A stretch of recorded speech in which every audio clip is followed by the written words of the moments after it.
There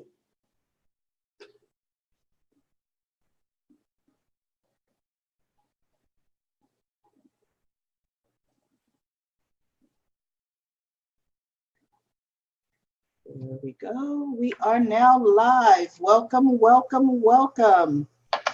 Welcome everybody to this edition of Can We Chat Here? My name is Sheila Abram, and I am here to bring on board. We have some guests signing on right now, and I even see an extra surprise guest. Whoa! Let me promote her to panelist, Miss Cherylanne Gober. She's logging in right now. So that is also wonderful. Hello, Miss Tammy Morrison. Hello, what a surprise. Nice surprise. We're so pleased to have you here. Oh, you must be logging in on Tammy's computer or something. Let me make sure I unmute your uh-oh, what happened there? Something happened, Cherylanne. You were here, log back in.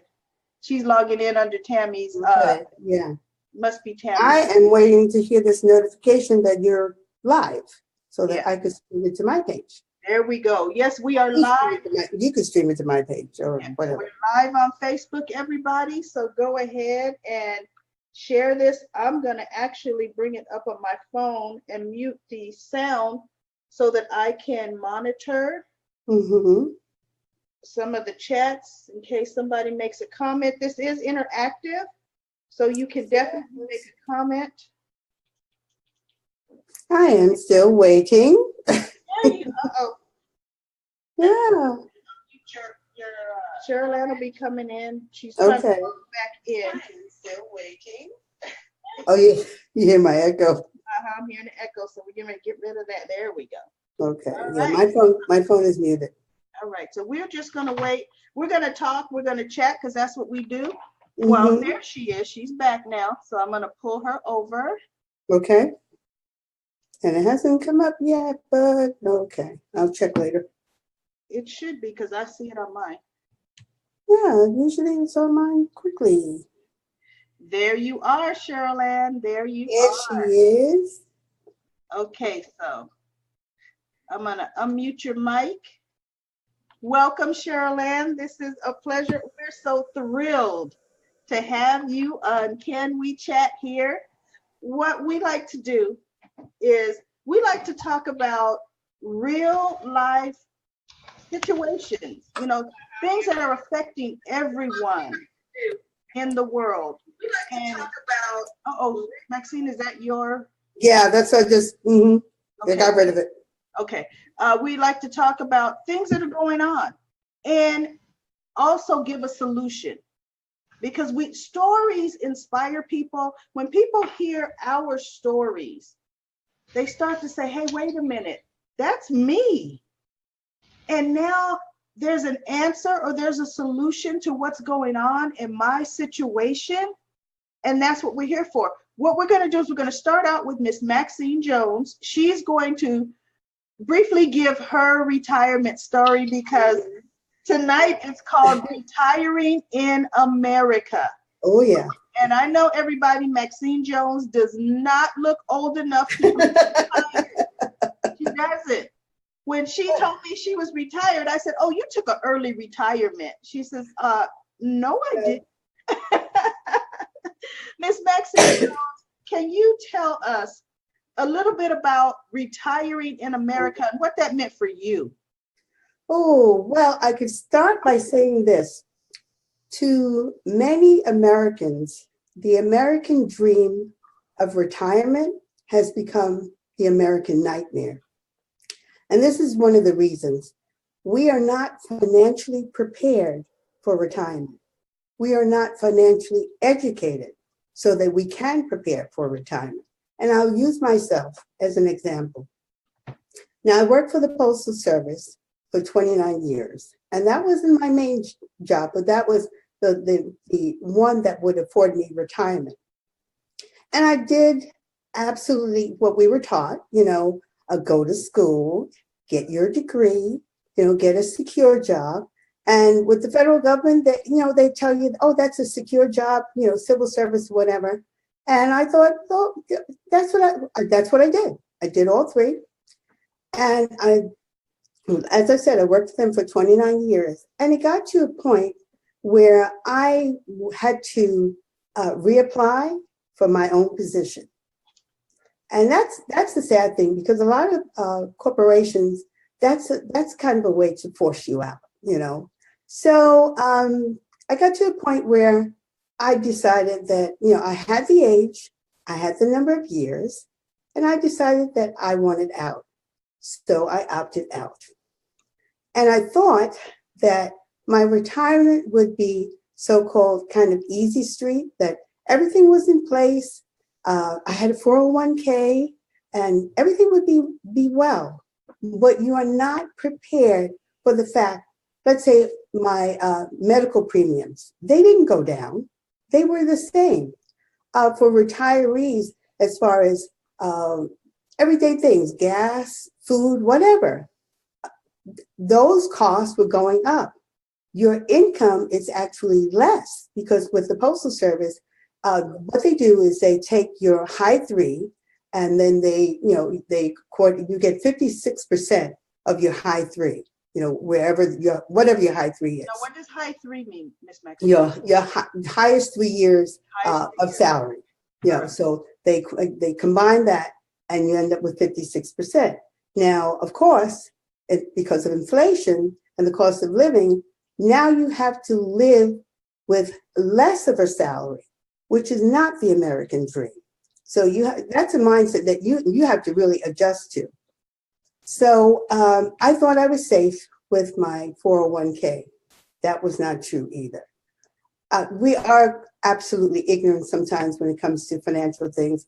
And Mr. Allen Austin, I was talking to him one time, and he said, Maxine, because I felt really foolish, to be very honest with you guys. Now, what made you feel foolish? What was starting to happen that you said, wait a minute, something's not right? With the 401ks, they had early withdrawal fees, hidden fees that I was not aware of.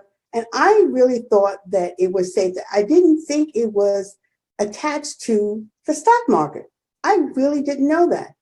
And Mr. Allen Austin said to me, he said, they don't want you to know. So many people do not feel foolish. It's just that you were not financially educated. And that's something that should have started way back in school.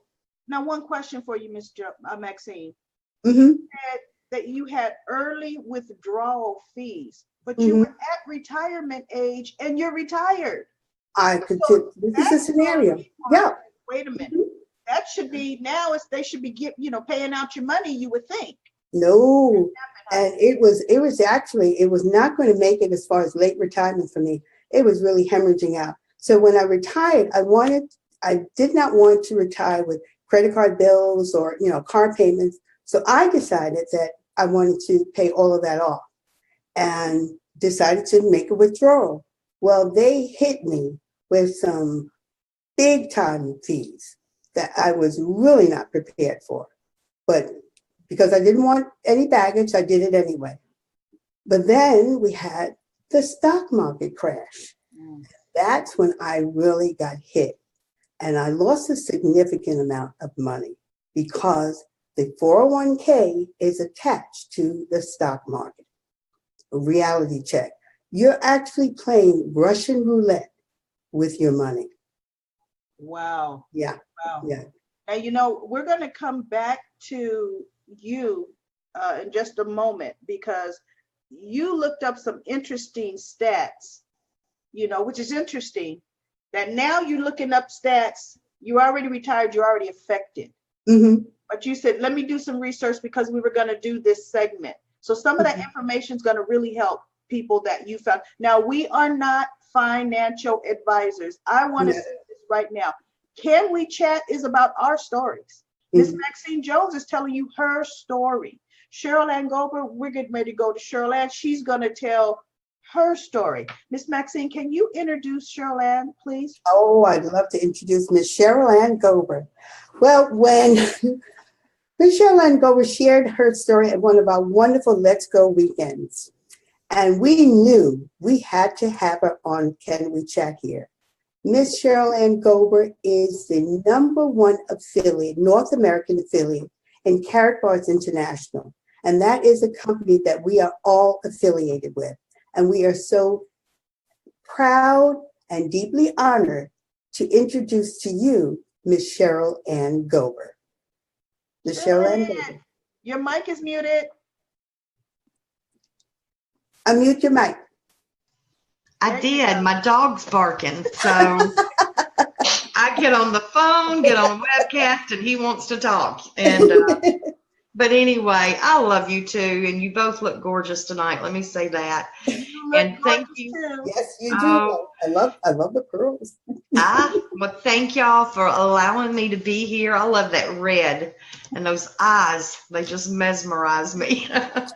But my story is, I'm just an average girl, and I've lived a crazy life. I mean, from one end of the spectrum to the other. I grew up on a farm, where we raised everything that we had. If we ate it, we raised it, or you went to the peanut farmer's house and got, did peanuts and gathered the peanut. Everybody helped everybody.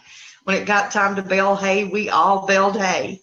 When it got time to make sorghum molasses, we went to the peanut guy's house to make sorghum molasses. And that's just how we lived. And I thought, this is pretty cool because everybody helped everybody.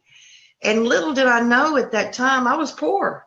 I didn't have a clue because we always had more than enough of everything we needed. We had land to roam on. We had cows. We had everything. But my grandfather, this will go back. My grandfather worked in a sawmill, and a tree fell on him one day while he was working, and it crushed his legs. And at that time, they automatically disabled him. It was probably one of the worst things that ever happened to him because it was complete embarrassment to have to depend upon the government. And I know that just really weighed on him. And this was a time in the country where that was the last thing you wanted, was to be dependent upon the government. And so it was humiliating for him. But so he would get his check, and it just embarrassed him so bad. But he never, ever quit. He just kept going. I never knew. I mean, you would never known that a tree fell on him and crushed his legs. We didn't grow up complaining. He lived through the Depression. I heard the story. So there was no complaining. If they put it on your plate, you ate it. You didn't ask a lot of questions. If it smelled funny, you'd try to find something to go do or whatever. But, we were taught not to complain and to be thankful for what we had. And, and honestly, that was some of the best days of my life, because it was so innocent and it was so simple back then. But, my mom, I come from a home where father walked out before I was born. My mom was a single mom for 2 years with 2 babies. And like I said, he disappeared before I was born. And then she met my stepfather, which she married when I was about 2 years old. And he was an entrepreneur. And actually, my biological father was too. But so I can't say rich dad, poor dad here, but y'all are going to have to excuse that phone. It does that a lot. It's in your DNA, though. It's in my DNA. Entrepreneurship is in your DNA.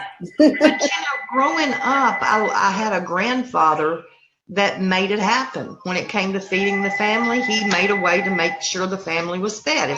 If we took the pigs to the slaughterhouse, we took 3.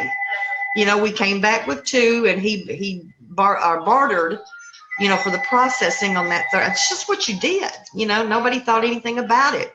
Everybody had chickens. I still don't like chickens to this day, but milk and, everything we needed, the crops, we had the solar, but my stepfather, we grew up and we didn't have, we were the average American family. He worked hard. He was the only person working in the family, which is the way it used to be in the 60s, early 70s. Normally the breadwinner was the father, and he went out. My mom stayed home, and those were good days. I mean, we didn't go without. And then, of course, in 1971, and as I became a part of Carrot Bars, I know now why my dad had his own business, and he had his secretaries, but then I saw my mom enter that workforce with him as a secretary, and now I understand why. And I remember, they didn't talk about finances a lot. They would always get around the table, and every week on Friday, they would sit there and go through the money and everything. And it was always, this goes to saving, this goes to this. Well, they were part of that great big savings and loan fallout that happened in I believe it was the 70s, the late 60s, early 70s. And I remember panic. It's the only time I think I ever heard them discuss, that I saw concern on their face as to where do we go from here? What do we do? But apparently they lost a lot of money and the savings and loan debacle that happened back then. But, I grew up, I got married when I was 18 years old, married a guy. Again, this was DNA. This is what I thought, everybody, he owned his own businesses. And I guess I assumed everybody that I was around in my life had their own business. And so I didn't think about going to work for somebody else. Now in high school, I did the odd job here or there, but that was for fun money. That was fun money. You know how it was. You had to have gas money and going out on the weekend money. But anyway, when I got married him, he had his own business. 7.5 years later, I had to leave that marriage. I was a battered wife, and we won't even get into that story, but I was a single parent for 10 years. So all the single parents that are out there, you single moms, don't let this world turn you into a victim. Do not let them play that victim card on you, because they honestly tried to teach me to be the victim, and woe is me. But there was something that rose up in me, Sheila. I don't want to be a victim. I don't want to be anybody's victim. I didn't see that in my life. And I saw the world. My mom wanted to put me in this little box and make me somebody's secretary, some doctor, and then I would marry this doctor and live happily ever after. Watch the Tammy movies, if y'all remember those. And that was the world my mama had for me in that little box. And I married my ex-husband, and we won't even talk about the box he wanted to put me in. Somewhere about 6 foot deep. And he came close, but closer than I really want to talk about sometimes. But anyway, I came out kicking and screaming. And what I knew at that time, I was so overwhelmed with life because I'd never had to do it on my own. I always had somebody around me that could help do the little things. And this was the first time I didn't have any help. And I had 3 small kids, 2 of them in diapers. And the only thing I knew is they needed to be fed. And the box, and let me tell you, the world didn't even want me in some boxes. And I'm going to be quite honest with you, when I was living in the battered women's shelter with my kids, the first thing they do to you is put you on emergency food stamps. So I was living on those food stamps and everything because I didn't have a choice. I was a complete basket case. I'd had a nervous breakdown 2 weeks before this. I've got 3 babies, 2 of them in diapers. They're sick from the trauma that we had just been through. They're throwing me on food stamps. And I'll tell you this, my ex-husband owned a grocery business. So when my kids went to the grocery store, they were used to walking in the grocery store and getting whatever they wanted. We had the bakery, we had the deli. Now I'm sitting here with food stamps, right? And they go in and they want something and I have to say no, and they don't know any better. And I remember my kids crying for 1 Fruit Loop. I mean, it was a tough time. And while I was in that shelter, I saw other women. Again, I grew up in a country, primarily in the country. And I saw other women from the shelter, they were putting them in the projects. You know, let's be honest, that's where they was putting them. And I was looking for my spot in the projects because that was the easy way out. And I hope y'all don't mind me saying this here, and I think you'll understand, but they told me at that time that I was too white and my two kids were too clean to go to the shelter, and to the projects, and that was not an option for me. So I was completely devastated. I didn't have a clue what I was going to do. I knew I had to work. I knew I had to feed kids. This was 3.5 months in. I'm already dealing with everything else in the world. Now then, this is dumped on me. So I'm not going to go into a lot of detail, but I'm going to tell you, I came back up fighting.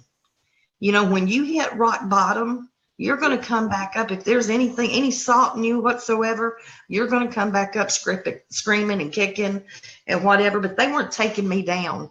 This was not my fault. I mean, my burden of responsibility was I allowed it to happen over time, and I accept that. But when I said no, I meant no, and I knew I needed to break that cycle. So anyway, I get out. Ladies of Charity helped me pay the deposit on an apartment. They gave me an old mattress that we set on the floor. That's all we had. And then they gave me this old, ugly, burnt out orange couch. And it was the most comfortable couch in the world. It was ugly as homemade sin, but it was comfortable. And that's what we had. And but I went to work again. In my background, I only knew people that owned businesses. So I worked my way into management, ended up, still wasn't covering the bills. You know, God's good, because I don't know how those bills got paid during that time. I know what I brought home, and I know what the bills were, and they don't add up. So God's good. Yeah. And it's the only way, because that was a miracle. That was my life miracle, is watching those bills get paid every month. But I ended up, and I knew I needed more, and I needed some flexibility. And I saw this ad in the paper for a sales position. And I'm like, well, I'm going for it. You know, I can talk. My mom always told me that mouth's going to get me in trouble. And I said, maybe it'll make me some money, right? So it's a big whopping $250 guaranteed a week. And I was up for it. And so I went in there and got the job. It wasn't 3 months. I was in management, got another raise. And anyway, that met a lot of people along the way. And just the blessings kept rolling. With the kids, it was always the right house that God showed me. This is where you need to be. So I learned a long time ago to listen to that voice. And so after that, I think at that time, I started worrying about the future. I was comfortable then. I'd bought a house. I was on my way, but I needed to save. And I knew that I was 1 or 2 paychecks away from absolute catastrophe. And I think a lot of people are there, girls. I really do. They're that close. And, and I have a big heart for people when they come into Carrot Bars and they love what they see. And then they see the package prices and different things like that. And I love the idea that Carrot Bars gives us an opportunity to earn those packages, to where it doesn't have to come out of our pocket. And I wish I'd had this program back then. But life took a few different turns. Had a friend, we ended up forming a partnership and started a security company here in Nashville, Tennessee, with another friend of his. That friend of his ended up being my husband, Gober today. That's how we met. We had a mutual friend that brought us together. We did not like each other when we first met. He was awfully cute, and I was not going to get suckered in. I'd been single for 10 years, and I wasn't going to get suckered in again. I was done. That first one was happiness. I'd had all I could stand. I didn't need no more. So, but long story short, we met. We started working together, and we eventually had the largest security company in the Southeast, and we were growing. We had ADT came knocking at our doors, actually knocked at Britt and Joe's door, and they went and played golf. and they worked out a deal where we would start and teach them what we were doing. And that was how the ADT authorized dealer program launched, was from that golf. And I was the one saying, no, I don't want anybody telling me what to do, and they outnumbered me. And everything was really good for about 10, 11 years. And we were putting in we'd put in over several million systems within that 10 or 11 years. And part of our agreement with ADT at that time was X amount of dollars was put into a reserve fund. Now, when you're self-employed, you don't think about 401ks. You don't think IRAs. We had IRAs, growth stock mutual funds. We had a financial advisor putting money everywhere. Plus we had our back end money, which was about 10% of our earnings went in weekly, and we couldn't touch it for 10 years. And we're talking a lot of money went into that fund. And, but around the 11th year, ADT was bought out by a company called Tyco. And Tyco, I think we all know Tyco is one of the top 10 corporations in the world at that time.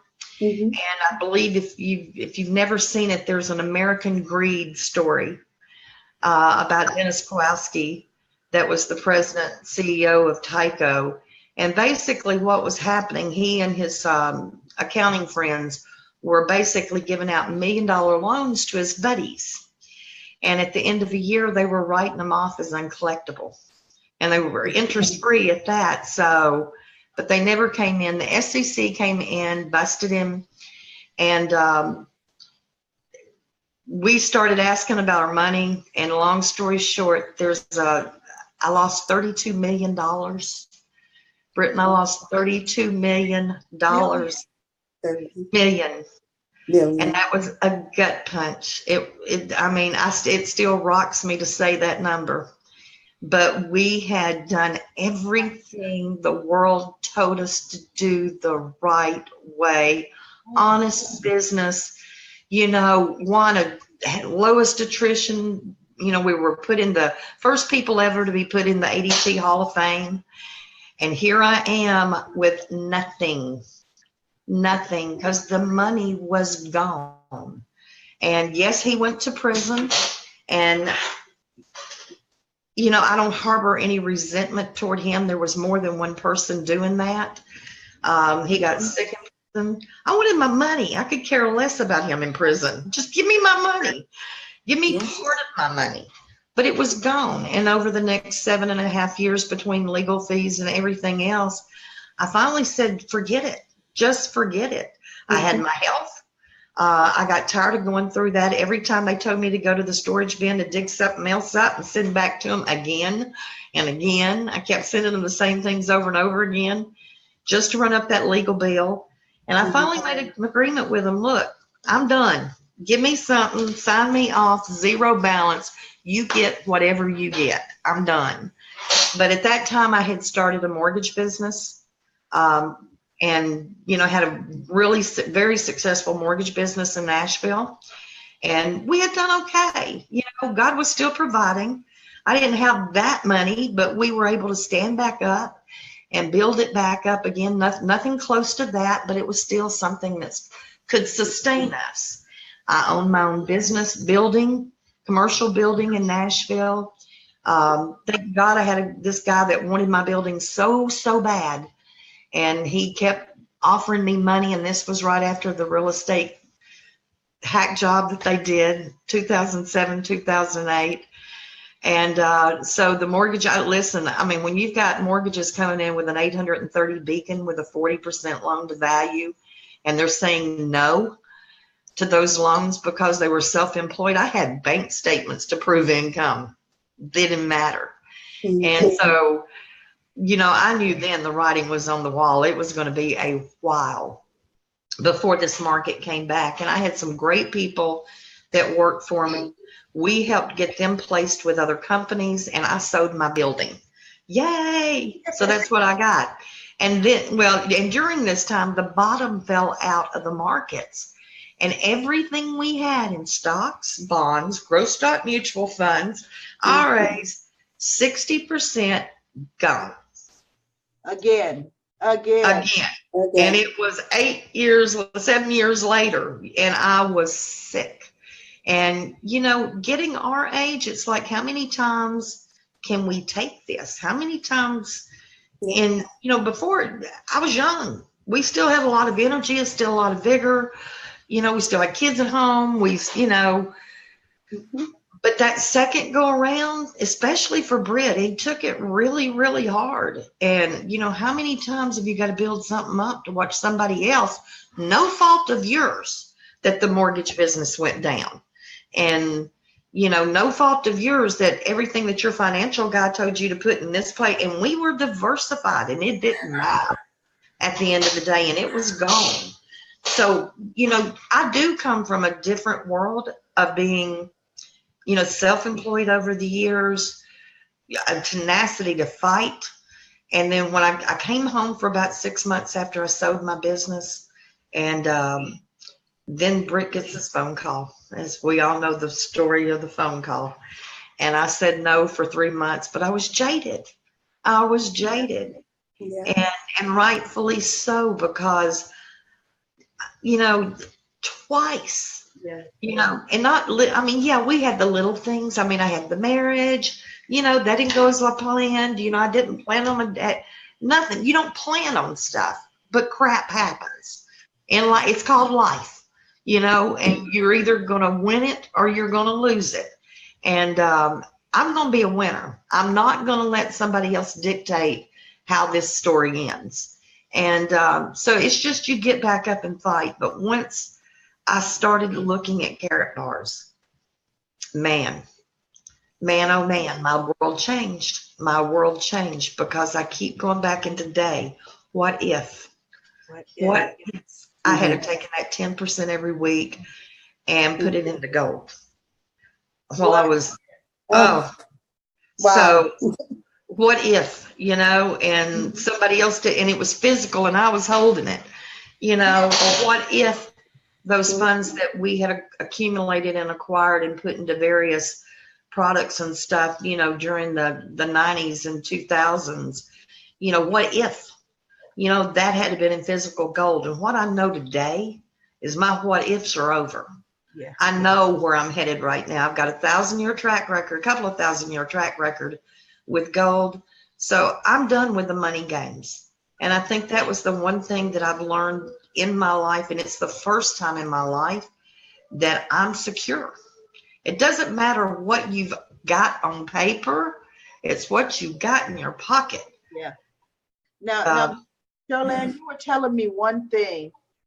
Even now you're grandma, proud grandmother, and you were saying with all of those not your faults and things taken away, there went your legacy each and every time. But now you were telling me how happy you are. You have a physical legacy that is yours. Nobody could take it away. That's for right. your grandchildren. That's right. That means so much. And the 15-year-old asks every day, Nana, how much we got? How much gold we got, Nana? And, the one thing I want for him, I definitely want him to have a good education. But I want him to grow up and find his passion, and my granddaughters too, find their passion to where it's not that required that they go to some college or university and get taught a bunch of crap, or get taught stuff and waste time. I want them to be able to find their passion and go into the business that they choose, and right off the bat. Yeah. I do believe in work. I do believe everybody needs to work, and I love working, because it's really not work what we do, so it's about finding your passion, and I want them to have that same thing, but at the same time know that they've got that security there, and teach them it's security. It's not to below, it's security for when you need it and only when you need it. Which is why this topic was so important to us, because see, there's different levels of loss with retiring. And a lot of people they don't really realize that even that business owner, you know, we build our businesses up from the ground up. I mean, I own a couple of corporations, multiple ones, and I tell you, it's a struggle. And due to no fault of your own, those businesses sometimes have to go away. But the beautiful thing is, we know we could do it all over again. It may be a different vehicle, but we could do it all over again. So when I realized my personal care agencies will be going away within the next 2 years, actually a year and a half, they're gone. They're just, that time for them is over. The government is not subsidizing that type of business to take care of our seniors and our disabled at a manner that businesses can maintain, operate. But with Carrot Bars, once I really saw what we had our hands on, I already knew the next business. And that is the business I'm in now. I'm able to build up my Carrot Bars business while I'm still running my other corporations. Mm-hmm. And it's given me residual income and assets.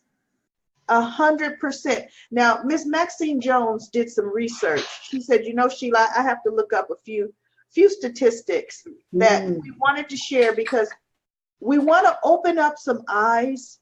Because if you honestly feel, well, I'm paying, there's a line that says SSI, Medicare, I forget what that line looks like now on a pay stub, that's my retirement. Yeah.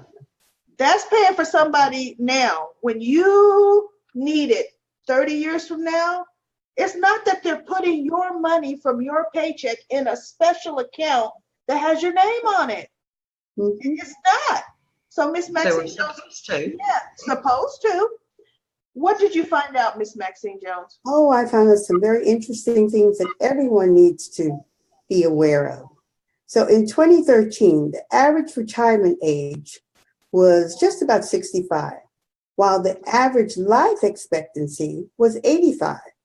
So that means people had to actually save enough money for additional 20 years. And unfortunately, less than half will not maintain their standard of living at that age. So here are some of the really sad statistics. That's why I call it not the American dream, but the American nightmare. 1/3 of Americans have $1,000 or less saved for retirement or just savings alone. Over 40% of single seniors, 65 and over, get at least 90% of their income from Social Security. Now, we know Social Security is not going to be there. It's just not going to be. Nearly half of Americans are unprepared for retirement, and Social Security is not keeping up with the pace of the cost of living. Many retirees are one health crisis away from financial collapse. And half of Americans are in debt as far as mortgage, credit cards, student loans, and medical debts. And this is the thing that continually happens. Nearly half of all workers were forced into early retirement, like myself, because of health problems, downsizing, which is 28%, caring for family members, 25%, or were told they were simply obsolete as far as skills. So they're being put out to pasture. Being put out to pasture. And, they don't realize that you have to prepare for retirement. And you have to prepare with, as we're learning in Carrot Bars, of having an appreciating asset, having residual passive income. Now, I did some research too. The average Social Security monthly payout, this is the average, is $1,376. That's what seniors have to live on. $1,376. Now, Miss Maxine Jones, I have a question for you. What's your highest living expense? My mortgage. Your mortgage. Now, Absolutely. when you retired, did you get a special senior discount on your mortgage? Absolutely not. When you get to go to the grocery store, do you get that special discount? Absolutely not. You're just a citizen like everybody else, whether you have a job, whether you're retired. The And- cost of living continues to rise, inflation continues to rise, but you are expected to live on less. And one of the things you told me that was a shock to you when you retired. See, at the post office, you had an excellent insurance package. You had I an sure did. excellent life insurance package. Yep, I 5 did. times your salary. 5 times my salary. Excellent health benefits. But Mhm. once you retired, what happened to all of They that? went away. Now, the medical premiums continued, and they were not reduced because I was retired. They continue, and they're pretty high. You have to Because pay. with Medicare only pays 80%. The other 20% is on you. So you had to now make sure you keep up your health insurance. Now, Mhm. weren't you told once you retire, living expenses will be cheaper? You're going to. Oh, yeah. Yeah. Oh, no, they're not. What happened to your life insurance? The life insurance also went away, so I had to get my own personal life insurance. Private life insurance. And Absolutely. now you're at retirement age trying to get life insurance. So Oh, the premiums are so much higher because now you're considered a senior, and you know the premium. Yeah, you're a risk, right? And do not have an existing condition. yes. That's a big no-no. And what's And so many seniors have existing conditions. Mhm. So therefore, you actually need more income coming in now Actually, that you you're do. retired than what you're getting.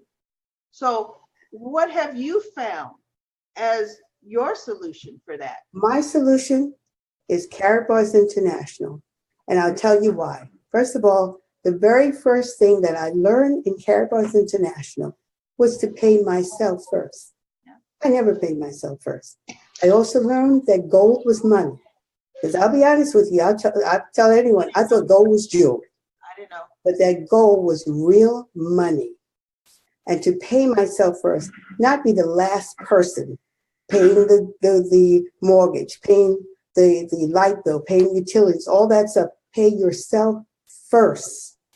And I learned about assets and liabilities, thanks to Mr. Allen Austin Jr. And I'm still getting that education in Carrot Bars International. And it's the best education I could get. There's nothing else.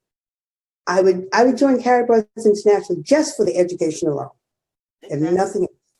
Just to But know. I am learning that I am able to have physical goals. I'm the first person in my family to own physical goals. I'm the first. That's awesome. But I have 3 grandbabies, and I want to leave generational wealth for them. I don't want them to have to worry about anything. I'm like you, Miss Cherylanne. My grandbabies are so important to me, and I don't want them to have to struggle and go through the nonsense that I went through, thinking I was on the right track. You know, go to school, get a good job, have the education, all of that. That is not the American dream anymore. Maybe years ago it used to be, but it is not that now. So, Ms. Cherylanne Gober, one of the things that we want to say, we are just live streaming on Facebook, and there's so many likes and hearts because we're thankful that no matter what happened to you, you finally said yes to this opportunity. You finally said, you know what, I'm going to go ahead, as entrepreneurs do, and do it over again. Well, I think there's a message there too. There's a world of people out there that's been jaded through different things that have happened to them, and they automatically close their ears when it comes to any kind of a business, or a sideline business, part-time business. And I was no different than they were. And, being what I had went through, I needed to know the good, the bad, and the ugly. Everything I've ever done, I want to see all sides of it. I don't take just one person's word. I've got to look at polar opposites, because truth is somewhere always in the middle. And when I saw Carrot Bars, it was something in my soul. It resonated in my soul that this was it. Maxine, I found a cure for my insurance policy. that life insurance kept going up, up. After every so many 10 years, it would go up a little bit. Cherylanne, every 5 years it goes up. Well, I quit.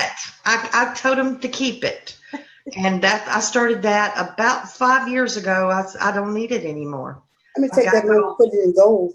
I've got gold. So what I was putting in my life insurance policy, I chose to put into gold. And now then with Carrot Bars, the way it's designed and the way our system's designed, I get that in free gold. Wow. Now it's like I've got Carrot Bars paying my own life insurance policy. Wow. And guess what? It's worth more than what I had at that point in time. So, we will be chatting. Exactly. But, the mission statement of Carrot Bars is about bringing the highest quality of gold or creating the highest quality of gold that's available in the markets, bringing it to the masses at a price point they can afford. There is zero excuses to get involved with Carrot Bars. If you can just really take your jaded self and step out of the box for a minute and say, okay, let me look at this, just completely eyes wide open, do your own research about gold, and you're going to come back to Carrot Bars and you're going to go, wow, because I've seen it happen one customer at a time. I've watched lives change in this country, not just mine, but a lot of people's lives change. And Maxine, what you said is so true. If the only thing you get out of Carrot Bars is the education about what real money is, we have blessed somebody. Amen. Maybe for whatever reason, not now. I can't imagine why not now. If not now, when? Mm-hmm. But, we bring gold to the masses at a price point they can afford. Everybody can do this. Mm-hmm. Step out of your jaded boots and then get over here into reality, because there's going to come a day you're going to retire. You're going to get sick. I look at my parents. They didn't intend on getting sick and my dad's 88 years old, and still kicking, and a car hit him and he messed up his knee. Now he's mad because he can't walk good, after knee surgery. He's 88 years old. My mom does have health problems. And I know the way that works with Medicare. And they put aside, it's all about savings. My whole life, that's all I knew was save, save, save. And just in case, but so many people, they haven't been there because they're just like I was, robbing Peter to pay Paul for so many years. And, kids need this, the kids think, we don't turn our kids down near enough. But, we make sure that our kids have and our grandkids especially, have what they need. But Carrot Bars, that final statement of the mission statement is, and create what, let me get my words back out, at a price point they can afford, and free the people from a system of debt. Mm-hmm. That to me is aces about what Carrot Bars does, because once you understand it and you get it in your gut and that aha moment, that you've got, it's life-changing, life-altering. And I don't see how anybody can sit around and not tell somebody about Carrot Bars. It's my obligation day in and day out to talk about Carrot Bars to somebody new. So it becomes the mission. Yeah. It becomes the mission. Now, what we like to do when we wrap up, because we make sure we chat for less than an hour, because this is we tell our stories, we offer a solution. Now, for those of you watching this on Facebook that are not in Carrot Bars, you're seeing this streamed because there's a lot of people streamed it in their page. Get back to the person who is streaming this and let them know, what was that all about? I want to hear about Carrot Bars Gold acquisition and payment system. And I also want to invite you tomorrow night at 6 p.m. Pacific time, 9 p.m. Eastern time. I will be doing a global presentation on Carrot Bars International. Invite everyone, because we have the solution. Do you know that there's only 1% in the world that own physical gold?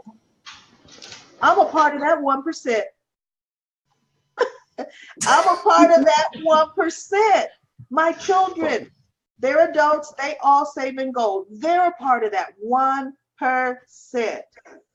So Miss Cherylanne, thank you so much. Cherylanne has to dash off to the airport to pick up her husband from the airport. So thank you so much for being our guest. I love you too.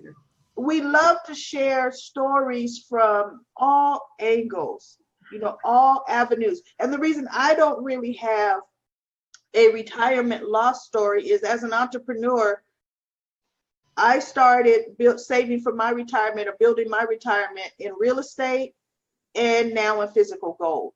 So I'm building it as I go. I am, and there's, like Cherylanne said, there's nothing better. Now, yes, I do still have a life insurance policy because I still want my children, God forbid something happened to me, they're okay. But I'm looking at that ratio on what's my gold worth versus what's this policy worth. And trust me, once it gets almost even, those policies are gone. Don't need them. Oh, I'm going to take a very serious look at that. I'd a whole lot rather enjoy it with them instead of know that they're blowing it when I'm gone. I like that. Yeah, you can enjoy it with them. So thank you so much, everyone. This has been a wonderful edition of Can We Chat Here? Now, next week, Miss Maxine Jones and I, we really thought about it, and we wanted to talk about the modern day inheritance. See, we want to hear from people who've actually inherited something from a family member or a loved one, or we want to hear the true story, what's really happening in today's economy. The inheritance is like a word of the past. See, you used to be able to know you're going to be passed down a family heirloom. You're going to be left something from Uncle Bill. And what are we being left today? Debt. Debt. We want to hear your story. Go to canwechathere.info if you have a story. We do want to hear if you really inherited something, because somewhere somebody is, but we really want to hear what's really happening, because we have the answer for that too. So thank you so much, everybody. Maxine. Congratulations, you two, on your show. I love this. Thank you. Tomorrow, everybody, let's be on the Tuesday edition of the Power Call. Maxine Jones is the moderator for the Tuesday edition of the Power Call. You want to hear inspiration. Like right now, you just saw 3 of us wonderful, beautiful women in carrot bars. You get on that Power Call, you're going to hear from just a myriad. And not just women. See, men, we love you men too. But see, we got great guys. As women, we got to celebrate. We have to celebrate each other. And when you get on the Power Call, you're going to hear so many women who are a part of the 1% owning gold. And they're going to be announcing new team members, announcing new gold savers. And that's what we want to hear. So get on that Power Call. Look at Facebook. People will be announcing it. Thank you so much again, Miss Sheila, Miss Maxine Jones. Always a pleasure. Everyone have a wonderful pleasure. You have a wonderful evening. Thanks so much again, Cherylanne. Love you both. Thank you. Good night. Good night. Safe travels. Yes. Thank you. To the airport.